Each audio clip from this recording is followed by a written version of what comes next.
काला साया। यूं तो बनारस घाट अपनी खूबसूरती के लिए बहुत प्रचलित है, पर घाट के किनारे कई राज लिए बैठे हैं। ये कहानी शुरू होती है बनारस के घाट के पास बने ममता निवास से, जहाँ प्रिया लाल जोड़े में ममता के घर उसकी बहू बनकर आती है। आओ आओ बहू, घर को अपने पैरों से पवित्र करो। ममता घर की दहलीज पार कर ही रही होती है कि अचानक एक बहुत गंदी सी बास पूरे घर में फैल जाती है।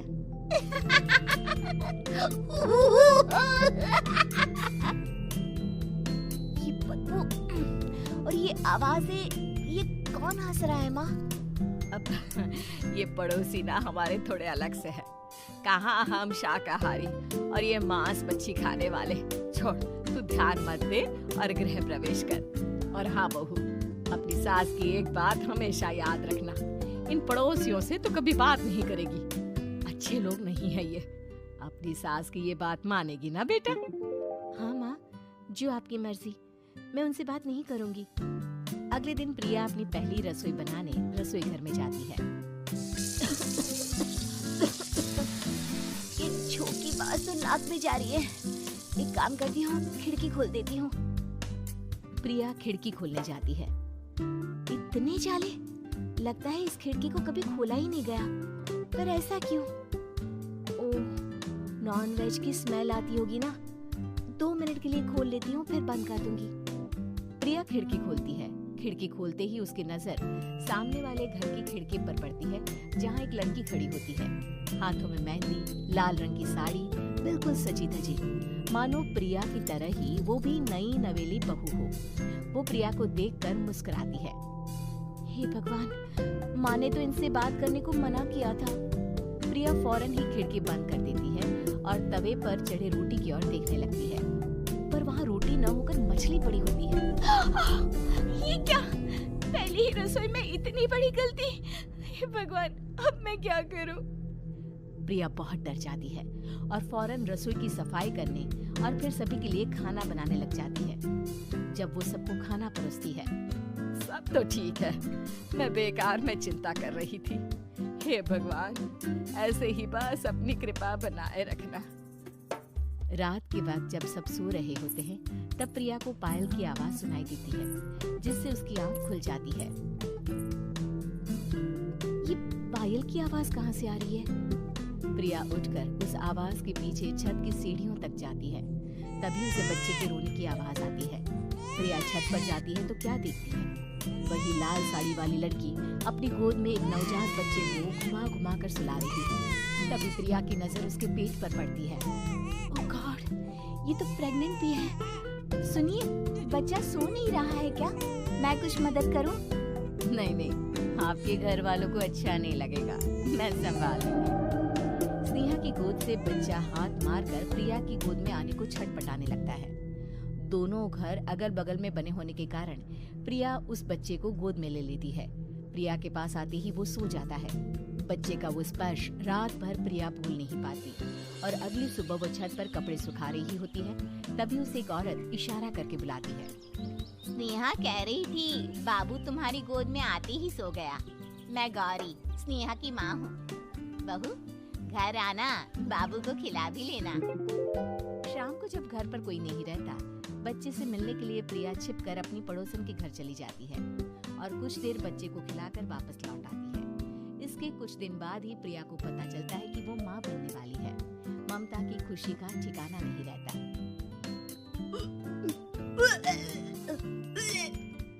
माँ जी, पता नहीं क्यों उल्टी आ रही है। प्रिया भागती हुई वॉशरूम में जाती है तो हरे और लाल रंग की उल्टी करती है। उस उल्टी में से कीड़े निकलते हैं। ये क्या? खून और ये कीड़े! माँ! माँ! प्रिया की आवाज सुनकर ममता दौड़ कर आती है, पर बेसिन में कुछ नहीं होता। प्रिया हक्की बक्की रह जाती है। ये सब क्या हो रहा है? प्रिया घबरा जाती है और अपने कमरे में जाकर सो जाती है। डर के कारण वो इतनी थक जाती है कि उसकी आंख लग जाती है। तब उसे ऐसा लगता है उसके पेट पर मानो कोई बैठा हुआ हो।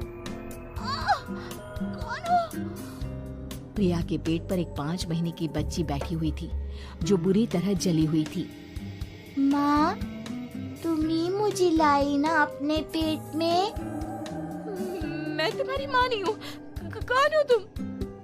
माँ, देखो मैं जल गई बुरी तरह से। 6 महीने पेट में रहने को भी मुझे नहीं मिला। सहला दो ना माँ। बचाओ, बचाओ, माँ। ममता दौड़कर कमरे में आती है। प्रिया की बातें सुनकर वो सब समझ जाती है। तू कहीं बगल वाले घर में तो नहीं जाकर आई ना बहू? मुझे माफ कर दो, मैं गई थी माँ। उस घर में सब मरे हुए हैं बहू। कई साल पहले स्नेहा उस घर में बहू बनकर आई थी। कुछ ही दिन में वो एक बच्चे को जन्म देने वाली थी। पूरा घर बच्चे के आने की खुशी में खोया था। एक दिन अचानक उस घर में आग लग गई। सब बुरी तरह जलकर मर गए। गौरी आज भी दादी बनने का इंतजार कर रही है और इसीलिए स्नेहा ने अपना अजन्मा बच्चा तुम्हारी कोख में डाल दिया। ममता ये कह रही होती है कि पीछे से उसके पैरों को एक बच्चा पकड़ लेता है। दादी, दादी। माँ, स्नेहा की गोद में यही बच्चा था। ये बच्चा कौन है फिर? तेरी मौत है। तेरी भी दादी। जिस चीज का ममता को डर था वही हो गया। ममता निवास के ऊपर मौत ने चादर बिछा दी थी। प्रिया का पेट ऐसे बढ़ जाता है मानो 9 महीने का हो। 2 हाथ उसके पेट से बाहर निकलते हैं। बहू, संतोष को फोन कर, किसी पंडित जी को बुला बहू। प्रिया का पति भागता हुआ घर आता है।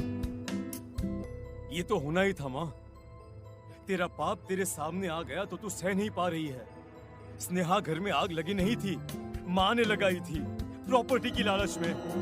और वो बच्चा मेरी पहली पत्नी का बच्चा है, मेरा बेटा, जो कि उस आग की चपेट का शिकार हो गया था।